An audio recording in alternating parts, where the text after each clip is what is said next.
परमात्मा का बहुत बहुत धन्यवाद। और मैं धन्यवाद करता हूं अपने गुरु यीशु का। परमेश्वर बहुत महान पिता है ना। और मनुष्य जिस चीज की खोज में है, जिस चीज से बड़े बड़े चमत्कार का काम प्रकट होता है, वो वरदान सभी लोग चाहते हैं। और उस वरदान को पाने के लिए हम क्या करते हैं? किसी को तोड़ते हैं, किसी को फोड़ते हैं, किसी को गलत शिक्षा देते हैं, गलत बातें बताते हैं, किसी से लड़ाई करवाते हैं। लेकिन परमात्मा का धन्यवाद, परमात्मा आत्मा में लगाते हैं। और पवित्र शास्त्र भी कहता है, मैं तुम्हें और भी सबसे उत्तम मार्ग बताता हूं। क्या कहता है? तुम्हें और भी सबसे उत्तम मार्ग बताता हूं। यह समझना है कि सबसे उत्तम मार्ग क्या है। वरदान पाने के लिए, सामर्थ्य के लिए, दुष्ट आत्मा को निकालने के लिए, जीवन को शांति पाने के लिए, लक्ष्य को प्राप्ति करने के लिए, वो सबसे उत्तम मार्ग जो है वो है प्रेम। लोक ने कहा है कि पोथी पढ़ा पढ़ा जगमुआ, पंडित भया न कोई, 2.5 अक्षर प्रेम का पढ़े से पंडित होई। ये कोई ज्ञानी मनुष्य ने कहा है। उसके पास भी परमेश्वर का आत्मा होगा।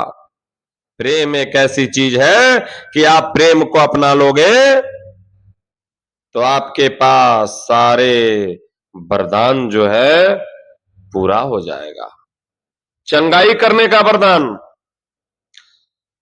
दुष्ट आत्माओं को निकालने का वरदान, एक दूसरी की बातों को समझने का वरदान, अगला इंसान आपके बारे में क्या सोच रहा है, किसी के बारे में क्या सोच रहा है, ये वरदान आपको मिलेगा।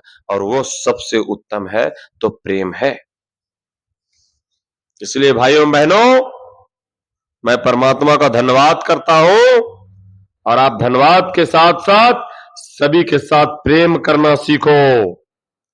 किसी को देखकर चलना नहीं।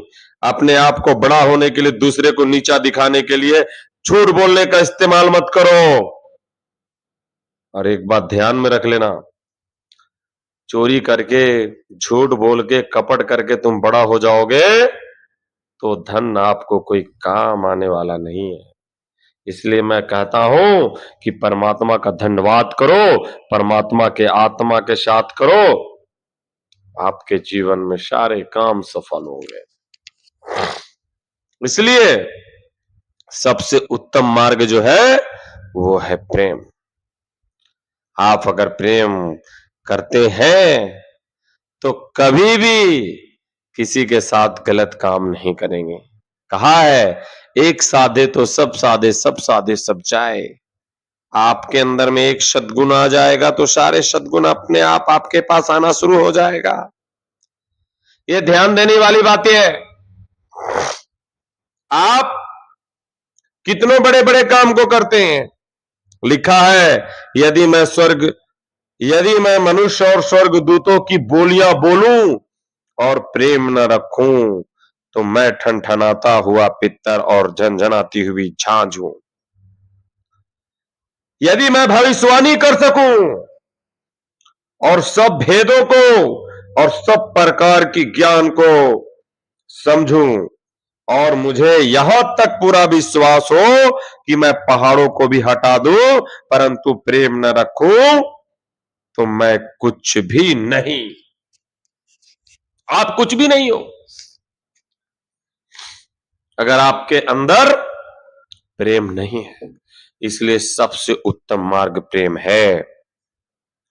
प्रेम रखना बहुत जरूरी है। इस बात को समझिए। यदि मैं अपनी संपूर्ण संपत्ति कंगालों को खिला दूं और अपनी देह जलाने के लिए भी दे दूं और प्रेम न रखो तो मुझे कुछ भी लाभ नहीं। प्रेम धीरजवंत है, कृपालु है, प्रेम डा नहीं करता, प्रेम अपनी बड़ाई नहीं करता। ध्यान देने वाली बातें हैं। इसलिए सबसे उत्तम मार्ग प्रेम है।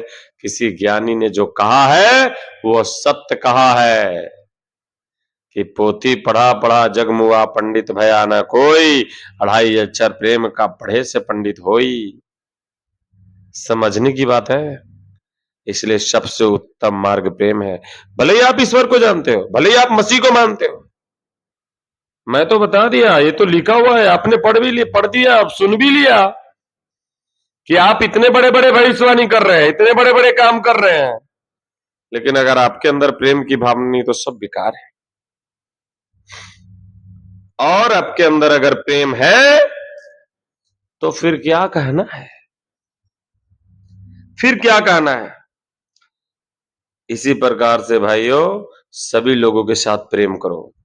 जो लोग आपको मिले सारे लोगों के साथ गले लगाओ।